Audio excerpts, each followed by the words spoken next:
कभी किसी से बात करने की आदत मत डालना, क्योंकि जब वो बात करना छोड़ देते हैं ना तो जीना मुश्किल हो जाता है। जिंदगी में कोई कभी आए ना रब्बा।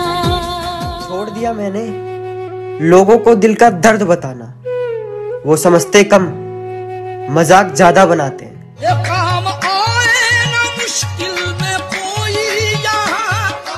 नहीं, अब हमें तेरी कोई जरूरत भी नहीं, कि नहीं अब हमें तेरी कोई जरूरत भी नहीं। अरे हमने तो तेरी खुशी के लिए तुझे ही छोड़ दिया। इस दुनिया में किसी भी इंसान से बार बार वक्त मांगने से अच्छा है कि आप अकेला जीना सीख लो, क्योंकि इस दुनिया में किसी के पास किसी के लिए अपना वक्त नहीं होता। जिंदगी में जख्म हजारों हो तो भी चलेगा, बस माँ का हाथ सर पर होना चाहिए। उड़ा गुलाल माई तेरी चुनरिया।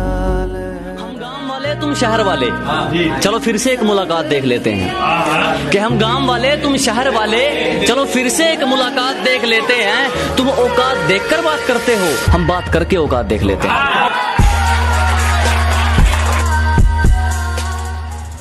अरे सुना है वो उसकी भी नहीं हुई, अरे जिसके खातिर उसने मुझे छोड़ा था।